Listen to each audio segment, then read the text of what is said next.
સ્થાનિક સ્વરાજ્યની ચૂંટણી માટે ફોર્મ ચકાસણીનો આજે દિવસ છે અને ત્યારે કલેક્ટર કચેરી ખાતે ભારે ગરમાવો જોવા મળ્યો। કોંગ્રેસને વોર્ડ નંબર 15માં મોટો ઝટકો મળ્યો છે। આ ફોર્મ ચકાસણી દરમિયાન આજે જ્યારે ફોર્મ ચકાસણી હોય ત્યારે વોર્ડ નંબર 15ના કોંગ્રેસના તમામ જે ઉમેદવારો છે જેમણે ફોર્મ ભર્યું હતું તેઓ પહોંચી ગયા હતા ફોર્મ ચકાસણી માટે અને આ દરમિયાન કોંગ્રેસ માટે માઠા સમાચાર આવ્યા। વોર્ડ નંબર 15ના કોંગ્રેસના ઓબીસી અનામત ઉમેદવાર રાજેન્દ્ર બારોટ જેઓનું ફોર્મ ટેકનિકલ કારણોસર રદ કરવામાં આવ્યું અને જે માટે કોંગ્રેસના ખેમામાં દોડધામ મચી ગઈ હતી। જો કે રાહતના સમાચાર એ છે કે તેમની સ્થાને ડમી ઉમેદવાર તરીકે જે હિતેશ માચીએ ફોર્મ ભર્યું હતું તે હિતેશ માચીનું ફોર્મ માન્ય ઠર્યું છે। એટલે વોર્ડ નંબર 15ના ઓબીસી કોંગ્રેસના ઉમેદવાર તરીકે હવે હિતેશ માચી સત્તાવાર રીતે ઉમેદવાર જાહેર થઈ ગયા છે અને હવે તેઓ આ આગળની ચૂંટણી લડવાના છે। ચૂંટણી પહેલા થયેલા ફેરફારથી રાજકીય સમીકરણોમાં ઘણો બદલાવ થયો છે।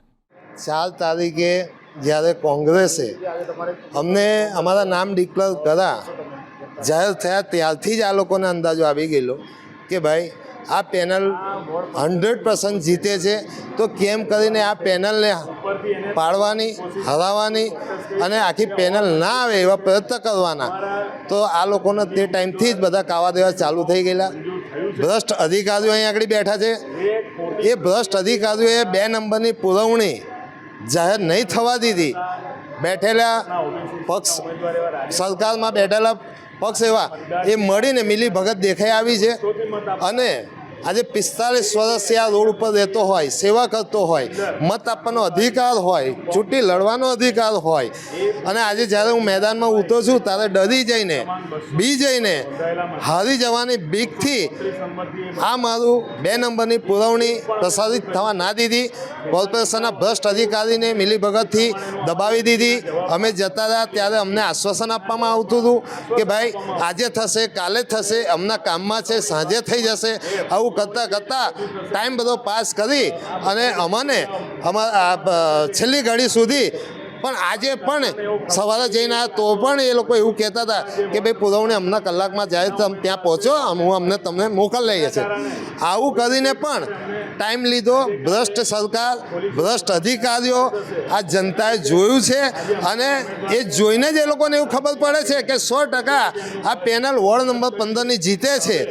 ભલે મારું ફોર્મ રદ થયું પરંતુ આ અંસાર થોડો ઘણો અમને આવી ગયો હતો જેનાથી અમે અમારા સાથી મિત્ર એવા હિતેશભાઈ માચીને બી સાથે રાખ્યા, ડમી ફોર્મ ભરાયું। હવે 26 તારીખે મતદાન કરીને 28એ બતાવીશું કે કોંગ્રેસની વોર્ડ નંબરની પેનલ આખી જંગી બહુમતીથી જીતે છે। દુઃખ તો 100% થાય ને, દુઃખ તો થવાનું જ, કારણ સેવા કરતા આવ્યા છે ને આજે સત્તામાં રહી સેવા કરવાનો મોકો મળ્યો અને મેં તો સેવા કરી છે છતાં બી મારી સાથે આવું વર્તન કરવામાં આવે, મેં એમનું કંઈ બગાડ્યું નહીં છતાં બી આવું વર્તન કરવામાં આવે કંઈ વાંધો નહીં, બી ગયા છે એવું સમજીશું। સેવા તો પહેલાંય કરતા હતા, જીતે તોય કરવાની હતી, હારીશું તોય કરવાની છે, એ બ્લડમાં જ છે અને કરતા રહીશું। બિલકુલ થાય એમ, ઘણા બધાના ફોન આવે છે, અત્યારે બી ચાલુ છે આ ફોન કે ભાઈ કેમ આવું થયું, શું થયું, એ બધાને સમજાવીશું અને પાર્ટી સાથે રહી અને ચોક્કસપણે 15 નંબરમાં કોંગ્રેસનો વિજય કરાવીશું। હા, વોર્ડ નંબર 15માંથી કોંગ્રેસની ઉમેદવારી ડમી ફોર્મ મેં ભરેલું હતું।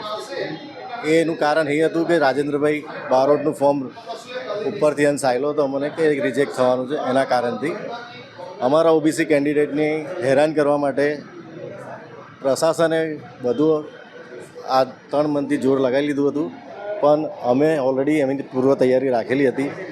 અમે એમના કદાચ દિમાગમાં એવું હશે કે આ એક પેનલ મજબૂત પેનલ એને હરાવવાની કોશિશ માટે એમને હેરાનગતિ કરી હતા પણ અમારી પૂર્વ તૈયારીને લીધે એ લોકોને આજે ખબર પડી ગઈ છે કે કોંગ્રેસ પાર્ટી આવી રહી છે। સોરી, અમારી ફૂલ તૈયારી છે, જંગી બહુમતીથી અમારી કોંગ્રેસ પાર્ટી જીતી રહી છે। આજે વોર્ડ 15ની ફોર્મ ચકાસણી દરમિયાન અમારા ઓબીસી ઉમેદવાર કોંગ્રેસ પાર્ટીના એવા રાજેન્દ્રભાઈ બારોટને ખોટી રીતે એમનું ફોર્મ અમાન્ય ગણી અને તંત્ર દ્વારા એમની જોડે અન્યાય કરવામાં આવ્યો છે। અમારા જે ઓબીસી ઉમેદવાર છે એ વિધાનસભાના ભાગ ક્રમાંક 290 પર નોંધાયેલા છે.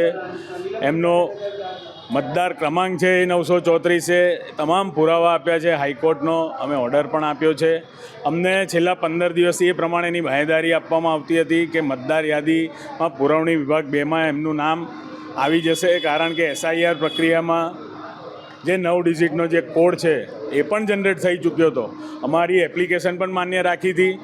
અમને કલેક્ટરશ્રી હોય, RSC હોય કે કોર્પોરેશનના મ્યુનિસિપલ ડેપ્યુટી કમિશનર એવા VM રાજપૂત, આ તમામને અમે અરજી કરી ચૂક્યા હતા અને 10 તારીખ સુધીમાં અમને એવી રીતે જણાવવામાં આવ્યું હતું કે આ તમારી જે પ્રક્રિયા છે એ પુરવણીના ભાગરૂપે પુરવણી 2 રજૂ થશે અને તમારું ફોર્મ અને તમને ભાગ ક્રમાંક સાથે નંબર આપવામાં આવશે.